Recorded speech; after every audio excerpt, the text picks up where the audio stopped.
Hi, I'm Darren Lewis. I'm Fabrizio Romano. I'm Alexis Nunes. This is Sam Tai from the Ranks FC podcast. I'm Fanny Stipkovic, and you are watching Chasing Green Arrows. Chasing Green Arrows. Chasing Green Arrows. You're watching Chasing Green Arrows. Hi, this is Mark Ogden. I'm the senior football writer for ESPN FC, and I'm going to go through my fantasy Premier League team with Chasing Green Arrows. Here we go.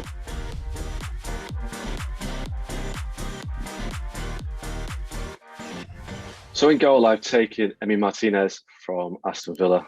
Had a great season last season. I think he scored a lot of points.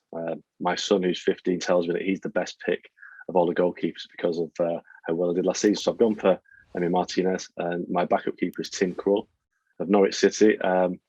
Last time he was in the Premier League, he had a good season with Norwich. He's obviously an experienced Premier League goalkeeper with his time at Newcastle.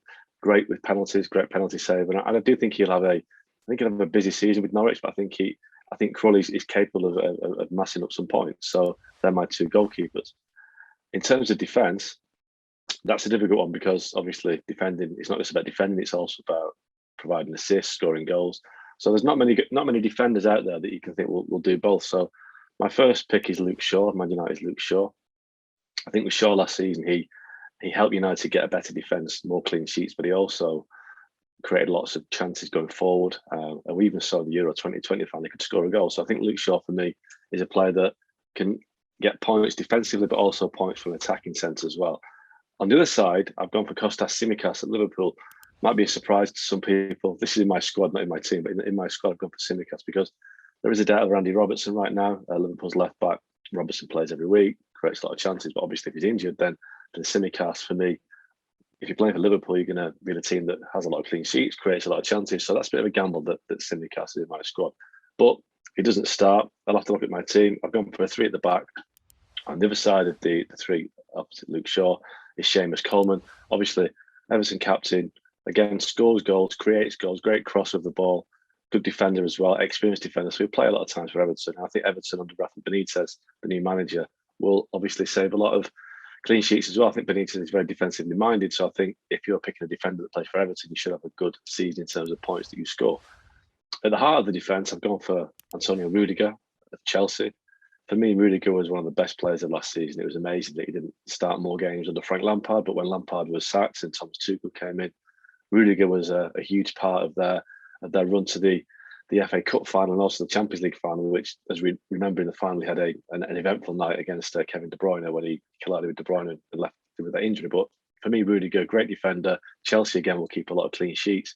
And he may also be a threat in the opposition box with headers at corners. So I think Rudiger, for me, is a very reliable defender. You could have gone for people like Virgil van Dijk or Rafael Varane, but I think Rudiger, for me, is as good as you can get. So that was my pick. Other defenders, obviously, I've mentioned Tsimikas as well. Ben Godfrey at Everton had a good season last year. Can play anywhere across the back. He can play right back, left back, and at centre half. So a versatile defender. Again, quite big in the air as well. Can score lots of goals and from set pieces, and can also create crosses from the flank. So that's why I've gone for those two with Tsimikas as well. Now in midfield is a difficult one because obviously in midfield you need players that will score goals, create goals, maybe take free kicks. Obviously, you have to think about the money as well because obviously you've got £100 million to spend. You can't go over your budget. So I've actually gone, my first pick in midfield is Dele Alli. Now, Dele Alli had a really poor season at Tottenham last year to the point where he nearly left in January, could have gone on loan, nearly went to Paris Saint-Germain, which would have been quite interesting now with Lionel Messi there. But Dele Alli, for me, I think is a player that has always scored goals, can create goals. And it's a bit of a gamble. I think that if Dele Alli can have a better season than last year, which shouldn't be difficult, then Dele Alli, for me, can score lots of goals, create lots of goals, and is relatively cheap as well. So that is my gamble with Dele Alli on the side. Still a great player, played in World Cups and performed, played in the Champions League, performed. So there's no doubt in Dele Alli's class. It's just whether he can, rediscover that form that made him such a sought-after player. Now, next to him, I've got Jaden Sancho, Man United's big signing from Borussia Dortmund. Sancho's stats speak for themselves in Germany. So many assists, so many goals he scored as well. He's a player that gets down the right side, cuts inside, creates chances, scores chances. So I think in terms of assists and goals, hopefully Jaden Sancho will make a lot of points for people next season with his ability going forward. Now, next to Sancho, I've gone for Yuri Tielemans at Leicester. Now, people might think that's a surprise. You've not gone for like Kevin De Bruyne Tielemans, for me, scored that great goal in the FA Cup final, that long-range strike to win the FA Cup against Chelsea for Leicester.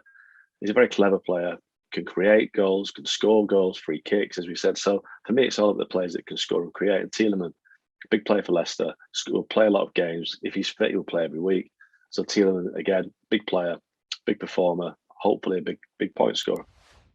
Now, next, I've made Tielemans my vice captain, by the way, because I think he'll play a lot of games. My captain is the guy that's next to him, Bruno Fernandez. Now, Bruno Fernandez takes penalties, free kicks, creates a lot of chances, scores goals. So for me, the fact that he was available at an affordable price meant I had to pick Bruno Fernandez.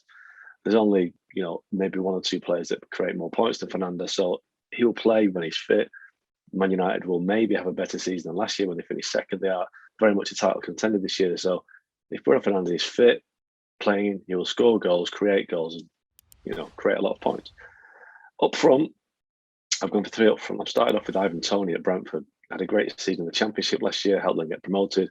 There's always a surprise packet, and Toney's got pace, he's got power. He will score lots of goals, I think, for Brentford in his first season in the Premier League. Now, Brentford might struggle, but I think Toney will be the guy that gives them hope of staying up. So I've gone for Toney alongside Kelechi Iheanacho, another player that people might be surprised with, but Iheanacho has had a good record scoring goals.